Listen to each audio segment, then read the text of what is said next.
Hello दोस्तों, नमस्कार। Welcome to this video. उम्मीद करता हूं आप सब बहुत बढ़िया होंगे।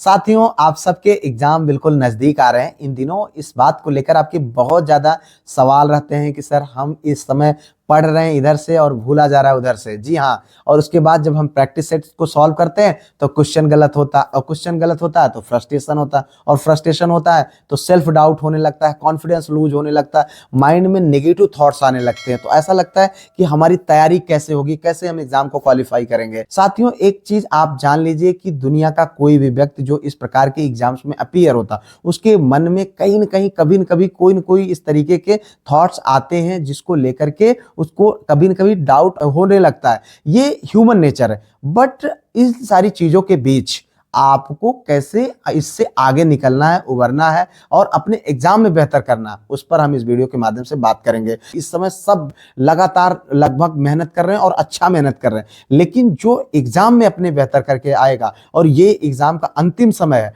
और इस दौरान अपने आप को मेंटेन रखेगा, वही अपने एग्जाम में सफल होगा। कि सबसे पहली चीज ये करिए कि डर को अपने मन से निकाल दीजिए। देखो यार, यहां पर आपके पास खोने के लिए कुछ भी नहीं है, सिर्फ और सिर्फ पाने के लिए। और पाने के लिए आपको डरने की जरूरत नहीं है। अगर हम घबराएंगे तो चीजों को सही तरीके से फॉलो नहीं कर पाएंगे, और फॉलो नहीं होगा तो निश्चित तौर पर हम बेहतर नहीं कर पाएंगे। देखिए, अब चूंकि आपके एग्जाम्स नजदीक आ रहे हैं, आपको तैयारी करनी है। बहुत सारा आपका सिलेबस है जिसको आपने कवर किया है, और बहुत सारे ऐसे टॉपिक्स हैं जो अभी आप रिवीजन कर रहे हैं। बहुत सारे ऐसे टॉपिक्स हैं जो अभी आपको पढ़ने भी बाकी हैं। बहुत सारे साथियों की सारी चीजें कंप्लीट भी हो चुकी है, लेकिन इनमें सबसे ज्यादा जरूरी यह है कि आपका प्रैक्टिस सेट। जी हाँ, अब प्रैक्टिस तो आप कर रहे हैं, लेकिन कुछ साथियों के द्वारा ये गलती ये की जा रही है कि अब प्रेशर में आकर के मैं कितना ज्यादा प्रैक्टिस कर लूं।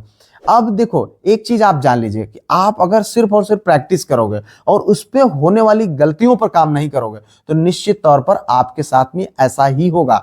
इसके लिए सबसे पहली चीज एक बात ध्यान रख लिए, आप सिर्फ एक प्रैक्टिस करिए। मैं आपको बार बार इस बात को कहकर कहता हूं कि आप सिर्फ और सिर्फ एक प्रैक्टिस करिए इन दिनों।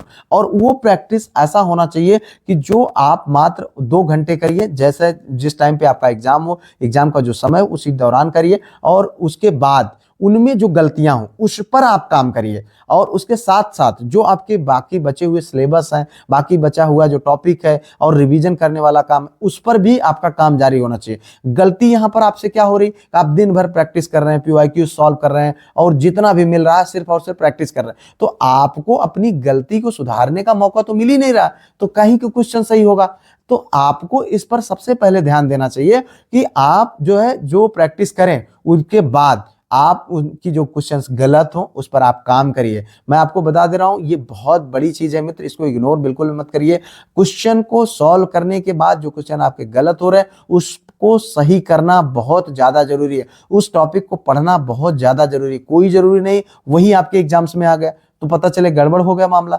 तो आप उससे मिलता जुलता जो भी टॉपिक है आप उसको पूरी तरीके से एक बार रिवीजन करिए।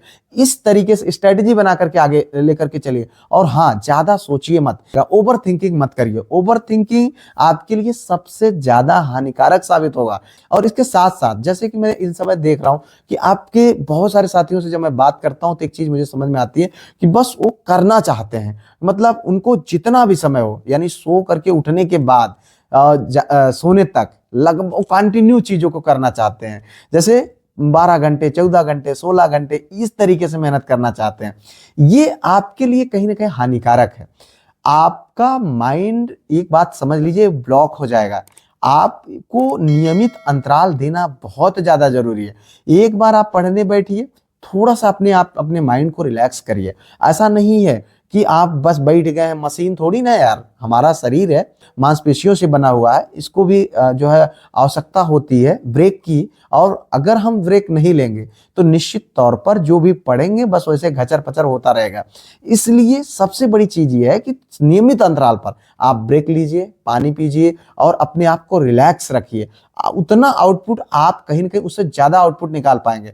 भाई, आपने देखा होगा बहुत ऐसे छात्र होते हैं जो 4 घंटे 5 घंटे पढ़ करके अच्छा से अच्छा, बड़ा से बड़ा एग्जाम क्वालिफाई कर लेते हैं। और कुछ छात्रों को आपने देखा होगा कि 16-16 घंटे पढ़ते रहते, रगड़ते रहते, उनको याद ही नहीं होता। और आपकी गलती यही हो रही है कि सर मैं भूल जा रहा हूं, याद नहीं हो रहा। क्यों? क्योंकि आप रगड़ रहे हो, आप मजदूर नहीं हो यार कि कोई काम आपको करना है बस उसको रगड़े हो, ऐसा नहीं। आपको स्मार्टली काम करना है। आपने कहानी सुना होगा कि दो लोहार थे जिनको दो कुल्हाड़ी दी गई और दो पेड़ काटने थे। एक ने अपनी कुल्हाड़ी पर ज्यादा समय दिया धार लगाने में, और एक था सिर्फ लगा था। और अंततः रिजल्ट क्या होता है कि जो अपने कुल्हाड़ी पर समय समय पर धार दे रहा था, काटता था उसके बाद उस पर धार देता था, काटता था फिर धार देता था, तो निश्चित तौर पर कौन जल्दी पेड़ काट पाया? वही काट पाया जिन्होंने ज्यादा समय अपना जो है कुल्हाड़ी में धार देने पर जोर दिया। तो आपको अपने इस मस्तिष्क रूपी कुल्हाड़ी में भी धार देने की जरूरत है, रगड़ने की जरूरत नहीं है। आप मजदूर नहीं है, इस बात को आप समझ लीजिए। आप एक जो है पढ़े लिखे इंसान है और आपको ये बात समझना पड़ेगा। उसके बाद मैं आप लोगों को ये कहूंगा कि यार देखो, जो भी आप पढ़ते हो ना उसको एक बार विजुअलाइज करो, रिकॉल करो कि यार हाँ कैसे होगा, कैसे नहीं होगा, क्या चीजें थी, क्या मैंने पढ़ा था, क्या नहीं पढ़ा था, इस तरीके से। और इसके साथ साथ लिख करके रिवीजन करने का प्रयास करो। जो इंपॉर्टेंट फैक्ट हो, जो इंपॉर्टेंट डाटा हो, जहां पर आपको दिक्कत लग रही हो कि यार हम इसको बार बार पढ़ रहे हैं पर भूल जा रहा, आप उसको लिख करके करो। लिख करके करना आपके लिए बहुत ज्यादा इंपॉर्टेंट साबित होगा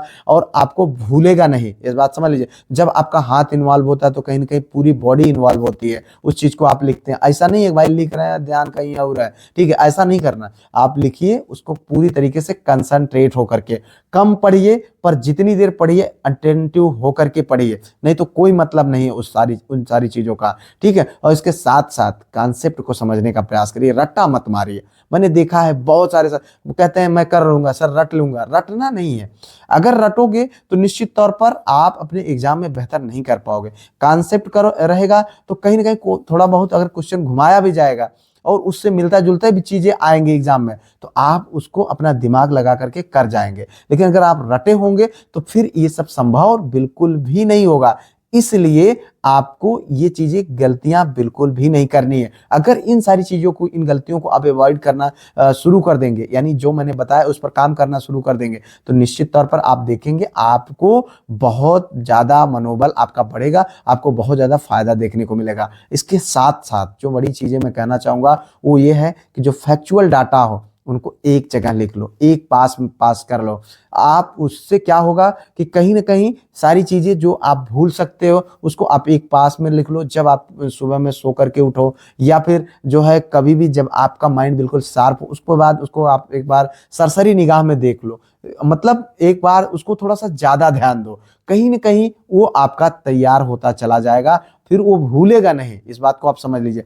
और कुछ चीजें ऐसी हो जो क्रमबद्ध तरीके से हो, आप उनको सिक्वेंसली लिखने का प्रयास करो, तो क्या होगा कि एक जो है क्रम बन जाएगा, एक श्रेणी बना लीजिए कि हाँ इसके बाद ये, इसके बाद ये घटना, इसके बाद ये घटना। तो उससे क्या होगा कि वो चीजें आपके दिमाग में एकदम तरीके से बैठ जाएंगे, और बैठ जाएंगी तो कभी नहीं भूलेंगे। एग्जामिनर चाहे कितना भी चीजों को घुमाने का प्रयास करेगा तो उसमें आप बेहतर करके आएंगे। इसके साथ साथ अगर कोई कठिन चीजें हैं नहीं याद हो रही तो ध्यान दीजिए भाई, छोड़ दीजिए, उस समय नहीं याद हो रही मत रगड़िए, छोड़ दीजिए। बाद में जब आपका माइंड फ्रेश हो तब उस पर काम करिए, तब उसको याद करिए, अन्यथा बहुत ज्यादा रगड़ने की जरूरत नहीं है। आराम से चीजों को करिए और उसके बाद देखेंगे कि आपका एग्जाम के लिए आप बहुत बेहतर तरीके से आगे बढ़ते चले जाएंगे। जो चीजें मैंने बताई है आप उनको जरूर फॉलो करिएगा, निश्चित तौर पर आप देखेंगे अपने एग्जाम के लिए आप बिल्कुल सकारात्मक तरीके से आगे बढ़ेंगे, आपका पॉजिटिव माइंडसेट रहेगा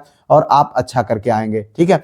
फिलहाल इस वीडियो के माध्यम से इन्हीं सब बिंदुओं पर बात करनी थी। उम्मीद करते हैं आप सबको बहुत कुछ सीखने को मिला होगा। अगर आपको चीजें अच्छी लगी हो तो निश्चित तौर पर वीडियो को लाइक, चैनल को सब्सक्राइब, हाइप करना बिल्कुल भी ना भूलें। मिलते हैं किसी और वीडियो में किसी और टॉपिक पर, तब तक के लिए जय Hind, Vande Mataram, best of luck.